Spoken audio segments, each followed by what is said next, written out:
हरियाणा की हर अपडेट के लिए बेल आइकन दबाएं और सब्सक्राइब करें STV हरियाणा न्यूज। बड़ौदा उपचुनाव से पहले बीजेपी को बड़ा झटका लगा है। रादौर से बीजेपी के पूर्व विधायक श्याम सिंह राणा ने पार्टी से इस्तीफा दे दिया। श्याम सिंह राणा ने बीजेपी से इस्तीफा देने का कारण कृषि कानून को बताया। श्याम सिंह राणा ने अपने निवास पर आयोजित प्रेस कॉन्फ्रेंस में बीजेपी छोड़ने की घोषणा की। श्याम सिंह राणा ने अपने सभी पदों से त्यागपत्र देते हुए बीजेपी प्रदेशाध्यक्ष ओम प्रकाश धनखड़ को अपना इस्तीफा भेजा है। धनखड़ ने इस दौरान राणा के इस्तीफे को मंजूर कर लिया है। बीजेपी से इस्तीफा देने के बाद श्याम सिंह राणा ने कहा कि बीजेपी ने देश और प्रदेश में किसानों की अनदेखी कर उन पर कृषि कानूनों को थोप कर किसानों को बर्बाद करने का काम किया।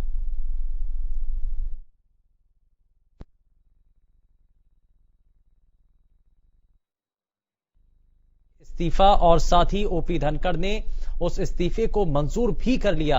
और ये जो इस्तीफा दिया गया श्याम सिंह राणा की तरफ से, इसके पीछे एक बड़ा कारण कृषि कानून को लेकर माना जा रहा है, जिसमें सुधार की गुंजाइश लगातार जो विपक्षी खेमा था न सिर्फ वो उठा रहा है, बल्कि अब भारतीय जनता पार्टी के भीतर के नेता ही इस पर सवाल उठा रहे हैं।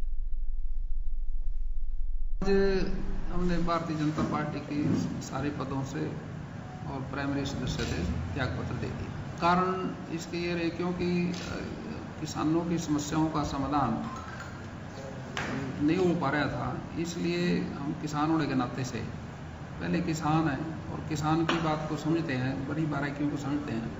ये जो व्यवस्था किसान के हित में थी उसको नुकसान पहुंचा और इस वजह से आज किसान सड़कों पे है, व्यापारी परेशान है, मजदूर भी परेशान है। इन सारी चीज़ों को देखते हुए भारतीय जनता पार्टी से आगामी कुछ दिन के बाद निर्णय लेंगे, क्योंकि निर्णय कोई जल्दबाजी में नहीं होता, कहीं ना कहीं बैठ के बातचीत करके अपने कार्यकर्ताओं से बातचीत करके निर्णय लेंगे।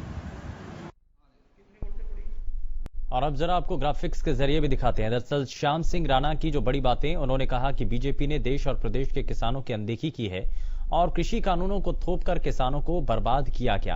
ये इस दौरान उनकी तरफ से कहा गया। उन्होंने कहा कि मैं पहले किसान का बेटा हूं, बाद में पार्टी का कार्यकर्ता हूं, इसलिए किसानों की बात को मैंने सबसे पहले प्राथमिकता के तौर पर उनको सुना और मैं पूरी तरह से किसानों के साथ किसानों की लड़ाई लड़ने के लिए खड़ा हूं। बीजेपी सरकार किसानों की सुध नहीं ले रही है, ये एक बड़ा आरोप उनके द्वारा लगाया गया है। साथ ही उन्होंने कहा कि मैंने 13 सालों तक पार्टी की सेवा की है और इस दौरान मैंने पार्टी के हर एक दौर में उनका साथ दिया। बीजेपी ने देश और प्रदेश के किसानों की अनदेखी की है।